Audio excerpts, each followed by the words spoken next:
கலைஞர் உரிமை தொகை, முதியோர் தொகை, மக்களை தேடி மருத்துவம் உள்ளிட்ட சேவைகளை மனு கொடுத்து உடனுக்குடன் தீர்வு காண வேண்டும். ஸ்ரீபெரும்புதூர் ஒன்றியம் மாம்பாக்கம் கிராமத்தில் மக்களுடன் முதல்வர் சிறப்பு திட்ட முகாமில் ஒன்றிய குழு தலைவர் எஸ்.டி. கருணாநிதி பேச்சு. காஞ்சிபுரம் மாவட்டம் ஸ்ரீபெரும்புதூர் ஒன்றியத்துக்கு உட்பட்ட மாம்பாக்கம் ஊராட்சியில் மக்களுடன் முதல்வர் திட்ட சிறப்பு முகாம் நடைபெற்றது. காஞ்சிபுரம் மாவட்ட துணை ஆட்சியர், ஸ்ரீபெரும்புதூர் வட்டாட்சியர், வட்டார வளர்ச்சி அலுவலர்கள் பாலாஜி, பவானி ஆகியோர் முன்னிலை வகித்தனர். மாம்பாக்கம் ஊராட்சி மன்ற தலைவர் வெங்கடேசன் ஏற்பாட்டில் சிறப்பு அழைப்பாளராக ஸ்ரீபெரும்புதூர் ஒன்றிய குழு பெருத்தலைவர் எஸ்.டி. கருணாநிதி கலந்து கொண்டு தலைமை வகித்து முகாமை தொடங்கி வைத்து பேசினார்.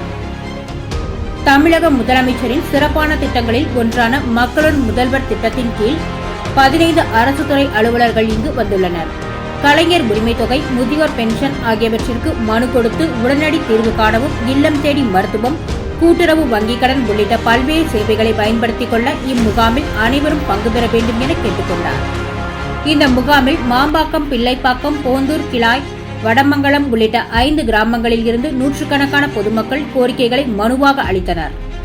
இந்த முகாமில் திமுக ஒன்றிய செயலாளர் நா. கோபால், மாவட்ட கவுன்சிலர் சொகண்டி பால்ராஜ், ஒன்றிய கவுன்சிலர் சத்யா, பிள்ளைப்பாக்கம் ஊராட்சி மன்ற தலைவர் காயத்ரி வெங்கடேசன், போந்தூர் ஊராட்சி மன்ற தலைவர் சரோஜாமணி, கிளாய் மற்றும் வடமங்கலம் ஊராட்சி தலைவர் ஆயகுளத்தூர் உதவி கால்நடை மருத்துவர் திருச்செல்வி, ஊராட்சி துணைத் தலைவர், வார்டு உறுப்பினர்கள் மற்றும் அரசு துறை அலுவலர்கள், மக்கள் பிரதிநிதிகள், பொதுமக்கள் கலந்து கொண்டனர். இம்முகாமில் துறை வாரியாக மொத்தம் 500க்கும் மேற்பட்ட கோரிக்கை மனுக்களை பொதுமக்கள் அளித்தனர். சான்றோர் குரல் செய்திகளுக்காக செய்தியாளர் ஆகாஷ் பச்சையப்பன், உடன் செய்தி வாசிப்பாளர் முத்துலட்சுமி. செய்திகளை உடனுக்குடன் தெரிந்து கொள்ள சான்றோர் குரல் பக்கத்தை ஃபாலோ செய்து கொள்ளுங்கள்.